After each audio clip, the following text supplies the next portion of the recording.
क्या आपने कभी सोचा कि अगर कभी भारत का सबसे ऊंचा डैम यानी टिहरी डैम टूटा तो इसका क्या असर पड़ेगा और कौन कौन से शहर इसमें पूरी तरह से डूब जाएंगे? तो चलिए आज हम आपको बताते हैं कि अगर टिहरी डैम टूटा तो इसमें कितनी तबाही होगी।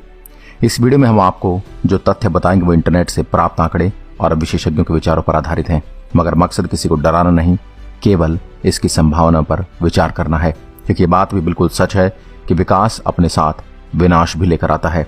टिहरी डैम उत्तराखंड में स्थित भारत का सबसे ऊंचा डैम है। इसकी ऊंचाई 260.5 मीटर है और इसलिए इसका जलाशय भी बहुत ही ज्यादा बड़ा है। इसका जलाशय 42 वर्ग किलोमीटर क्षेत्र में फैला हुआ है और इसके जलाशय की जल धारण क्षमता 354 करोड़ घन मीटर है, जिसमें से 261 करोड़ घन मीटर जल हमेशा भरा रहता है। और जो ये डैम है ये उत्तराखंड के टिहरी जिले के अंतर्गत आता है, जो कि एक भूकंप जोन वाला क्षेत्र है, जिसके कारण यहाँ पर भूकंप आने का खतरा बना रहता है। यदि रेक्टर स्केल पर कभी बड़ा भूकंप आया तो इस क्षेत्र में डूबने के साथ साथ इसका प्रभाव पूरे उत्तर भारत पर पड़ेगा। और ऐसा नहीं कि इस बांध का विरोध नहीं हुआ, इस बांध के निर्माण के समय इसका काफी विरोध भी हुआ था।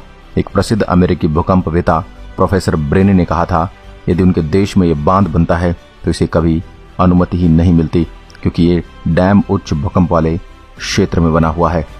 वैसे सुरक्षा की दृष्टि से डैम 9 रेक्टर स्केल के भूकंप को सहन कर सकता है, लेकिन कभी इससे अधिक का भूकंप आया तो इसके परिणाम काफी भयानक होंगे। इस बांध का जो जलाशय है उसमें भागीरथी और भिलांगना नदियों का पानी एकत्रित होता है और यहाँ पर यह पानी एकत्रित होता है, वहां पर कभी पुराना टिहरी शहर हुआ करता था, जो आज इस जलाशय में समा चुका है, जिसमें सैकड़ों गांव हुआ करते थे और यहाँ के लोगों को नई टिहरी और देहरादून के आसपास के इलाकों में बसाया गया है।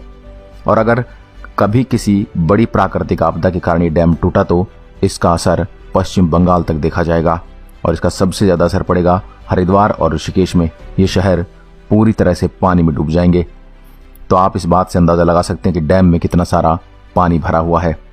देखिए, इस जल का उपयोग होता है बिजली बनाने के लिए, और जब हाइड्रो पावर प्लांट तैयार किए जाते हैं तो इसमें बहुत बड़े स्तर पर पानी को जमा किया जाता है और इस पानी को एक निश्चित ऊंचाई से गिराकर टरबाइन्स को चलाया जाता है ताकि उनके चलने से पावर मिल सके, और इसके लिए बहुत ही ज्यादा जल की आवश्यकता होती है, इसलिए यहाँ पर इतना जल एकत्रित किया जाता है। तो ये तो हमने बात की टिहरी डैम के क्या क्या प्रभाव पड़ेंगे अगर भविष्य में कोई प्राकृतिक आपदा आई। और अब बात करते हैं टिहरी डैम के फायदे के बारे में। जो टिहरी डैम है, जब ये पूर्ण रूप से शुरू हो जाएगा तो इसमें 2400 मेगावाट की बिजली उत्पन्न होगी, जो कि कई शहरों को रोशन करेगी। फिलहाल इसमें 1000 मेगावाट की बिजली उत्पन्न हो रही है और ये पूरी तरह से अभी प्रारंभ नहीं हुआ है।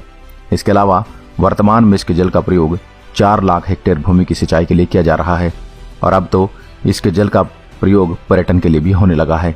इसके अलावा आप यहाँ पर बोटिंग भी कर सकते हैं और इस डैम का जो जल है इसका प्रयोग दिल्ली और उत्तर प्रदेश के 40 लाख लोगों को पेयजल उपलब्ध कराकर किया जाता है। इसके अलावा इस डैम के बनाने का एक फायदा ये भी हुआ कि इसके बनाने के कारण उत्तर प्रदेश, बिहार और पश्चिम बंगाल में आने वाली बाढ़ों में काफी कमी आई है, क्योंकि गंगा के कारण भी इन इलाकों में काफी ज्यादा बाढ़ आती है और अब इस डैम के बनने के कारण इन जगहों पर इस पानी के कारण बाढ़ कम हो गई है। और जो इस डैम को बनाने का सबसे बड़ा फायदा है वो ये है कि इससे देश को हर साल 2000 करोड़ का फायदा बिजली के रूप में होता है। इस डैम के बारे में मेरा तो ये मानना है कि विद्युत उत्पन्न और सिंचाई के लिए और भी कई सारे तरीके हो सकते थे, लेकिन आशा करता हूँ कि भविष्य में कोई भी ऐसी आपदा ना आए जिससे कि तबाही हो। आपका टिहरी डैम के बारे में क्या सोचना है? हमें कमेंट करके जरूर बताएं कि टिहरी डैम हमारे देश के लिए ठीक है या नहीं। आज के लिए बस इतना ही। दोस्तों, अगर वीडियो पसंद आए तो लाइक करिएगा और ऐसे वीडियो देखने के लिए हमारे पेज को फॉलो जरूर करें। धन्यवाद।